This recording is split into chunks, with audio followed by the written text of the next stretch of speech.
Shalom. Nous voulons vous souhaiter la bienvenue dans notre étude de l'école du sabbat. Nous sommes en train de voir la leçon numéro 9, héritier des promesses, prisonnier de l'espérance. Alors, nous sommes encore là avec notre pasteur, professeur Etougué Anani Patrick, qui va nous aider à décortiquer cette leçon, sinon à faire le résumé, n'est-ce pas, de la leçon de cette semaine. Bonjour pasteur et bienvenue sur notre plateau. Bonjour Chimène, comment ça va? Ça va très bien pasteur. Alors, une énième fois, nous nous retrouvons pour étudier encore la parole du Seigneur. Et là, nous sommes en train de voir la leçon numéro 9, héritier des promesses, prisonnier de l'espérance. Pasteur, le titre déjà, est-ce que ça vous dit quelque chose? Héritier des promesses, prisonnier de l'espérance. J'ai l'impression que c'est un thème très compliqué et ambigu.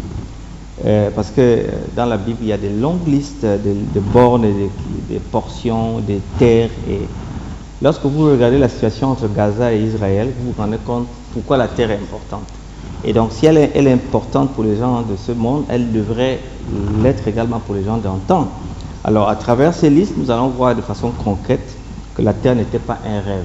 C'était en fait de façon tangible l'occasion pour ces personnes de retenir la promesse divine.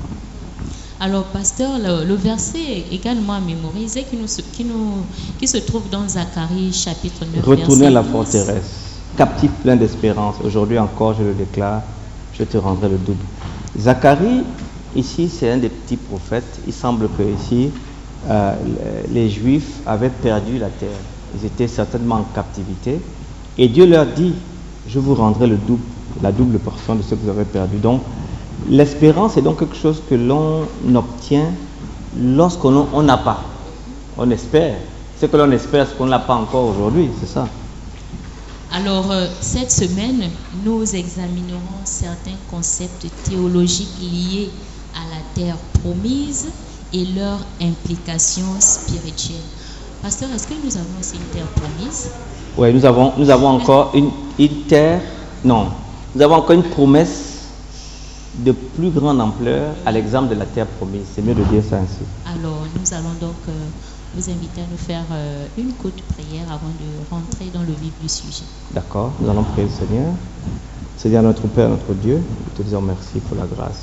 Et nous prions ces moments afin que les écoutants et Chimène et tous ceux qui vont regarder cette petite émission puissent être édifiés par ta paix au nom de Jésus-Christ. Amen. Amen. Alors, pasteur, dans Genèse chapitre 2, verset 15 et Genèse 3, verset 17 à 24, on va faire une petite lecture.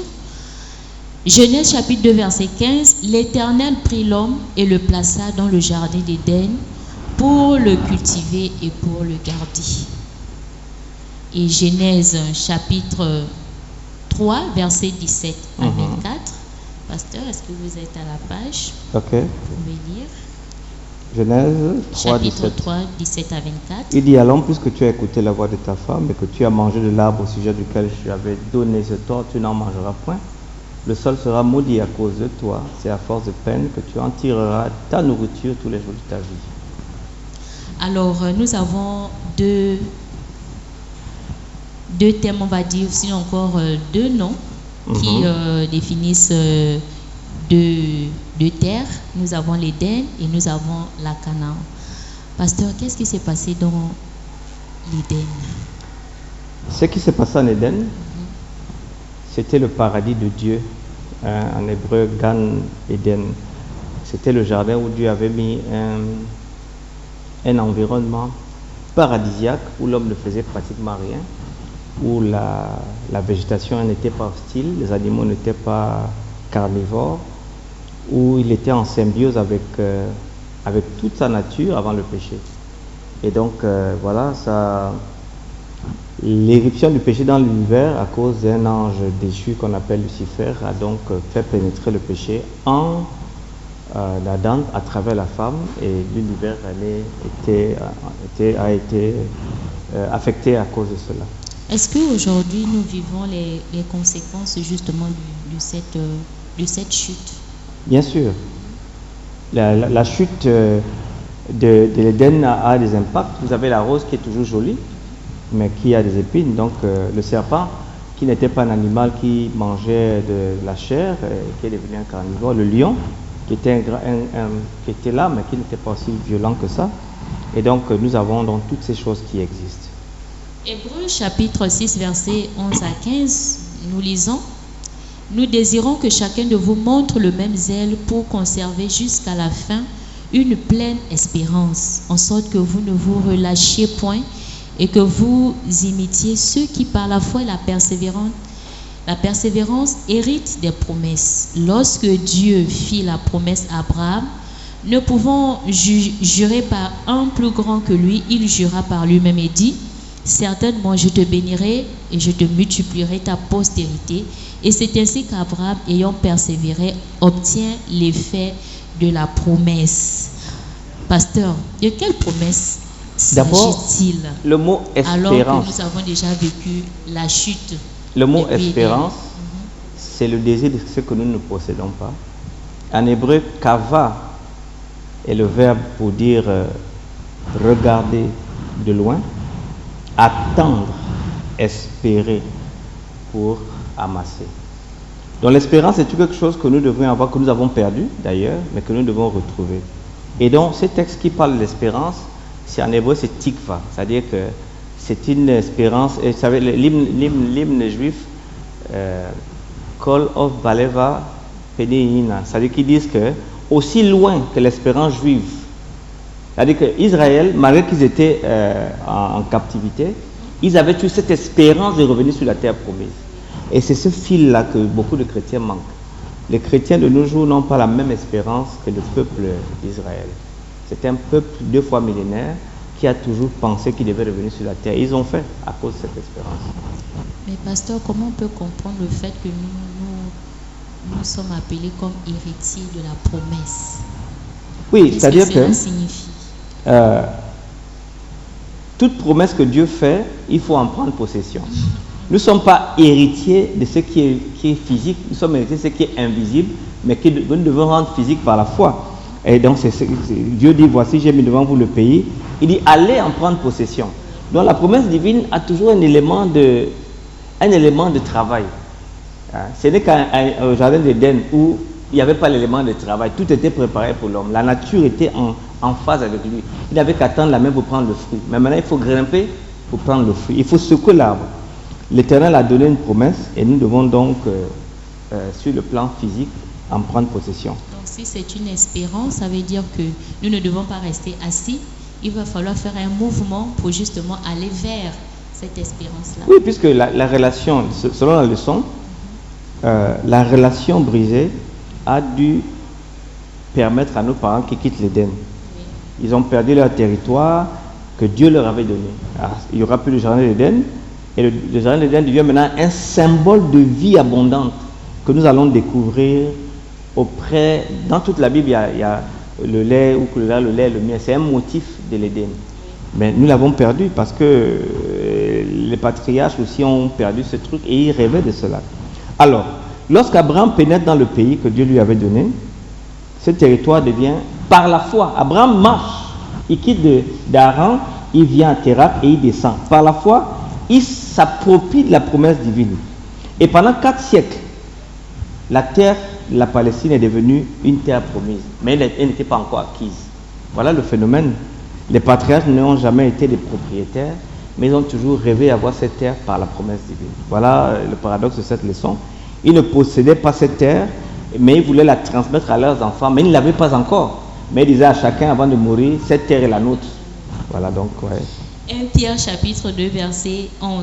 Bien-aimés, je vous exhorte comme étrangers et voyageurs sur la terre à vous abstenir des convoitises charnelles qui font la guerre à l'âme. Et Hébreux chapitre 11 verset 9 à 13, chers amis, que vous pouvez lire à la maison. Pasteur, on nous dit étrangers et voyageurs sur la terre. Bon, Qu'est-ce première que ça chose, signifie? Les patriarches, comme je suis en train de développer, étaient héritiers de la promesse jusqu'à ce qu'elle se réalise. Maintenant, nous également, nous avons une promesse plus grande, la vie éternelle. Et nous n'avons pas encore cette promesse, disons, de façon actuelle. Elle est virtuelle. Le salut est virtuel, mais un jour il deviendra factuel et actuel. Alors, donc, la question de savoir comment je me comporte sur cette terre, quelle est ma citoyenneté première, c'est que si tu es, comme l'apôtre Paul dit, notre citoyenneté à nous est dans les cieux, d'où apparaîtra Jésus-Christ le Sauveur, alors nous devons avoir une attitude différente, une attitude qui regarde au-delà, une attitude d'espérance. Voilà, c'est ça le mot espérance en hébreu, tikva. Il faut toujours regarder au-delà. Et c'est un peu comme le Sahélien qui est dans le désert, qui sait qu'il y a l'eau à plus de 3 km, mais que toi tu ne vois pas. Mais il sait que là, il y a de l'eau. Et donc il y a une espérance que ces chameaux vont avoir de l'eau. Ils continuent la marche. C'est un peu ça l'espérance pour les Sémites. Alors, parce que nous parlons du pays qui n'est autre que la Canaan. Si on revient un peu dans le livre de Josué, dans les leçons précédentes, nous avons vu comment le partage des terres s'est fait, etc. Et maintenant, nous sommes en train de parler du jubilé. Est-ce que vous pouvez, en quelques mots, expliquer un peu à nos téléspectateurs ce qu'est un jubilé? Écoutez, la terre occupait une place centrale dans l'identité d'Israël. Et de ce fait, ils ne devaient jamais vendre la terre. D'abord, c'était difficile, même à cause de la pauvreté. Donc Dieu avait prévu, il avait prévu un système dans lequel, si quelqu'un aurait vendu la terre, un proche parent, après 50 ans, pouvait la racheter.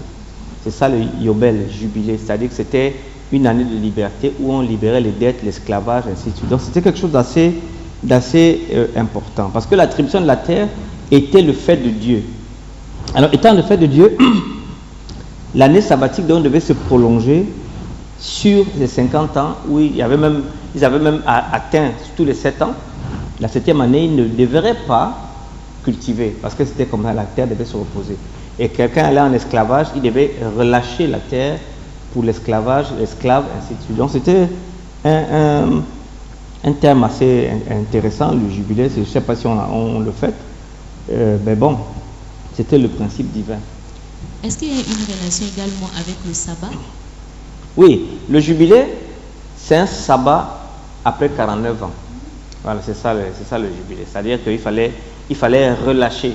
C'est pour cela qu'après 6 jours, le sabbat donc est cette période qui vous permet de relâcher l'effort, vous permet d'avoir confiance en Dieu, qui vous permet de laisser libre l'esclave, le maître. En fait, c'est pour ça que le texte dit, ni toi, ni ton fils, ni ton esclave, ni ta bête. C'était un temps de relâche et de repos. Dans le jubilé, cette année de relâche sont tous des sabbats. Donc, on va dire que le sabbat, c'est ce moment-là de délivrance, il faut délivrer, voilà. De liberté, et etc. Pour nous, les humains. Non seulement ça, oui. Dans le sabbat, nous sommes tous égaux. C'est-à-dire que je suis maître, oui. J'ai mon serviteur, mon servant, ou quelque chose comme ça. Mais le jour du sabbat, du même moment que je me repose, lui doit se reposer. Ça veut dire que sur le plan du sabbat, sur le repos sabbatique, nous sommes égaux vis-à-vis de Dieu. Tout le monde a droit à un repos. Mais pasteur, que dire à ceux-là qui pensent que bon, nous vivons sur la terre, nous naissons, nous grandissons, ensuite nous mourons et la vie s'arrête là? Qu'est-ce qu'on peut leur dire? L'évangile abolit les clivages. C'est-à-dire qu'entre riches et pauvres, employés et employés, privilégiés et démunis, l'évangile nous met tous au même point d'égalité. Pourquoi? Parce que dans l'évangile, que je sois patron et qu'il soit mon serviteur ou ma servante, nous avons tous l'héritage par espérance de la vie éternelle par la croix de Jésus-Christ. Et dans ce sens, devant la croix, tous les humains sont égaux. Donc voilà pourquoi c'est tellement important. Israël avait manqué de rester fidèle, n'est-ce pas, à la norme établie par Dieu, et ils ont violé le sabbat, et à cause de ça, Dieu les a envoyés en captivité. C'était une des raisons d'ailleurs. Et Jean chapitre 14, verset 1 à 3, que votre cœur ne se trouble point, croyez en Dieu et croyez en moi. Le verset 2, il y a plusieurs demeures dans la maison de mon Père. Si cela n'était pas, je vous l'aurais dit. Je vais vous préparer une place, et lorsque je m'en serai allé et que je vous aurai préparé une place, je reviendrai et je vous prendrai avec moi, afin que là où je suis, vous y soyez aussi. Pasteur, est-ce que ici, là, ce verset peut nous donner justement cet ultime espoir ou encore espérance que nous avons, que nous ne sommes pas forcément citoyens ici, mais nous sommes des voyageurs? Dans le Nouveau Testament, la terre promise n'est pas mentionnée directement, comme on le voit. Mais il nous est dit que les promesses de Dieu ont été accomplies en Christ et par lui-même. Ainsi, la lumière de Christ, dans ce verset, nous dit donc que le royaume éternel de Jésus-Christ est un royaume préparé dans lequel nous avons une chambre, nous avons un terrain, nous avons une pièce. Il n'y aura pas de tête de titre foncier, où il n'y aura pas de contrat amphithéotique. Ma place sera réellement ma place, par la foi en Jésus. Donc, pasteur, vous êtes en train de nous dire que même si aujourd'hui, sur cette terre, nous n'avons peut-être pas une parcelle, nous n'avons pas cette grâce de peut-être de construire, mais un jour, nous hériterons, n'est-ce pas, d'une terre qui nous appartiendra. En fait, après une période de 1000 ans, lorsque les élus vont aller au ciel, ils vont revenir pour détruire et purifier la terre. Il y aura donc ce royaume éternel qui sera sur la terre renouvelé. Et là, maintenant, nous allons vivre l'accomplissement ultime de toutes les promesses concernant la terre. Donc, la terre des patriarches, la terre promise de Canaan, tout cela va cumuler dans la terre que Jésus-Christ nous promet. Yes. C'est vraiment une espérance. Et la dernière question que je m'en veux vous poser, pasteur, comment pouvons-nous intégrer la promesse de la nouvelle terre dans notre avenir de manière réelle? Hébreux 4.1 dit: craignons donc, tandis que la promesse d'entrer dans son repos subsiste encore, qu'aucun de vous ne paraisse être venu trop tard. Qu'est-ce que ça veut dire? Nous serons sauvés éternellement que lorsque nous rentrons dans la ville par les portes. Et ces portes, c'est Jésus. Et nous devons être capables de nous réjouir d'être sauvés éternellement en Jésus. Alors donc, une connaissance du Canaan nous permet de comprendre ce qui s'est passé. Ceux qui n'ont pas eu la foi en ce que Dieu avait promis, la terre, le lait, le miel, n'y sont pas rentrés. Également, Dieu a donc mis toutes les promesses qu'il a mises dans la terre, il les a mises en Jésus-Christ. Il est pour nous justice, rédemption et tout ce que nous avons. Alors donc, le conseil, c'est de regarder à Jésus pour être capable de ne pas louper ce rendez-vous imminent, qui est vraiment imminent, et ça c'est le plus important. Le plus important, c'est de ne pas rater ce rendez-vous imminent, le grand retour de notre Seigneur et Sauveur Jésus-Christ, alors qu'il nous a fait la promesse qu'il est allé nous préparer des places, pasteur, et il reviendra nous chercher. Et Chimène, dans la Bible, l'héritage des élus est appelé une patrie. Donc ce ciel-là qu'on est en train de voir là, c'est également une patrie. Et c'est pour ça que Paul pourra dire: ayez le regard des choses d'en haut, d'où apparaîtra Jésus. Notre citoyenneté donc est une citoyenneté céleste. Nous, notre patrie est cette patrie à venir. Amen. Nous serons sauvés éternellement lorsque nous entrerons dans la ville par les portes, comme le disait le pasteur. Pasteur, nous voulons vous dire merci. Merci pour ces moments d'échange qui, nous pensons, sont enrichissants, et nous croyons que nos différents auditeurs également vont apprendre beaucoup pendant ces moments d'études. Nous allons nous retrouver la semaine prochaine, certainement. Par la grâce de Dieu. Alors nous vous souhaitons déjà de passer des agréables moments avec nous et rester connectés.